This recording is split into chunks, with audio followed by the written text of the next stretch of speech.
Hey everybody, thanks for stopping by Gregsbeerreviews today. Let's go see what's in the fridge today.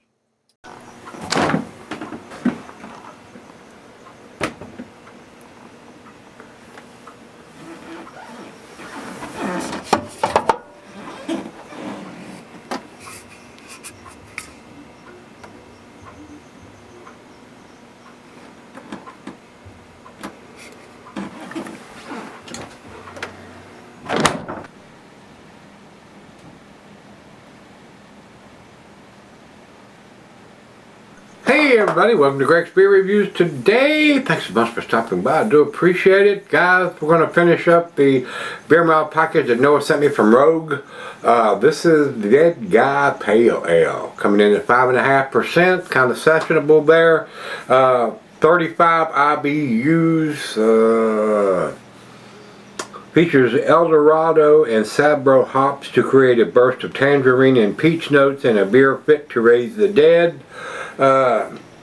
This is part of their Dead Guy Coffin Club that has the Pilsner, the Maybach, the Pale Ale, and the Dead Guy Ale. So all 4 beers in the series. And this will be the 4th one. I did the IPA first, and then they sent me the other ones. And at 5.5%, probably not to where my go-to range is. Of course, y'all know that. But it should be fairly easy to drink at 35 IBUs.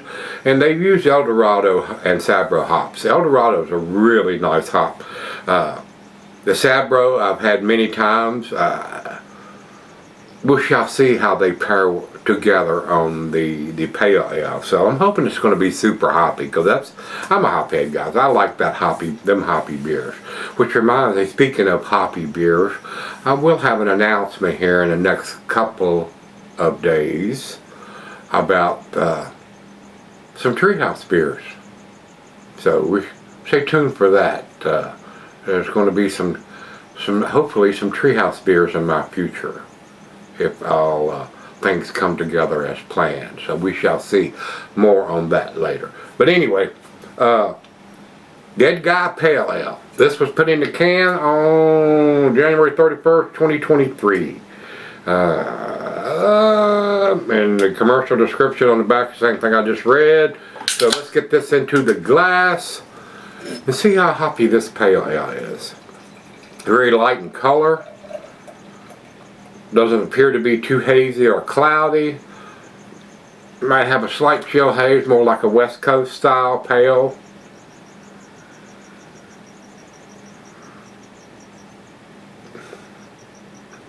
Okay, and guys, I'll put that on the back. So y'all have already seen that. There's what's on the back. Right at 2 fingers of head. I can see light right through it there, guys. Good looking beer. To the nose we go. Let's see what we got. A little bit of peach. Maybe some mango or stone fruit. Little citrusy notes. Smells pretty good. Out of the ones that I've done so far, as far as the aroma, I think this is pretty comparable to the IPA. It's got a very nice hop presence. So, a little hoppier than I thought it was going to be on the nose. Let's go for the taste. Cheers, everybody. Cheers, Noah. Thanks so much for the package, buddy. I do appreciate it.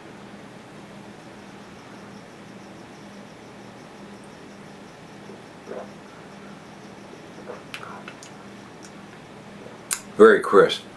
Very light. Very refreshing. Very sessionable. Alcohol is that's well made. That's a well made beer.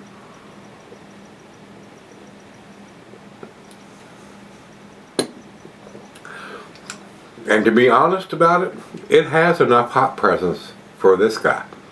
The only deterrent for me spending my money on it, and y'all know that, guys, you cats that can have whatever amount of beers you want, that's fine. But I can only have a couple a day, so I have to make those count. And being at 5.5%, that would probably be my deterrent. If it was 7.5%, it would be more into my category, since I'm only allowed a couple of days. So I'd rather have 2 7.5s than 2 5.5s.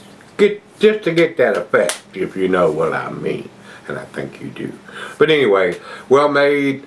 Rogue produces some really tasty stuff. They do a lot of stuff out of the box. Some hit, some miss, like everybody. But with that being said, they've been in business for a long time, and you don't stay in business unless you have people that support you and enjoy what you're producing. And evidently they have that. So 2 thumbs up for them for the longevity, and 2 thumbs up to them for the tasty beers they're producing. This is very, very tasty. If it was a little stronger, maybe an imperial version, a double version, or whatever, it may be more up my alley, but still very tasty beer. So let's go sip on it. Alright guys, I'm back. Got a little left here, a little bit of lacing is left on the glass. This is a tasty beer. Of the 4 that I've tasted here in this series, I think the IPA was the hoppiest, the tastiest to this guy. This being second, fairly hoppy, and the other, the Dead Guy, was just how I remember it. And the Pilsner was pretty typical for a Pilsner lager style beer. So for this guy, the IPA and the Pale fit my palate more than the other 2 did. But again, these guys at Rogue have been making tasty beers for a long time, guys. So they would still be in business if they weren't making tasty beers that people spend their money on. I mean, very tasty, well-made beers, solid beers. Final chug.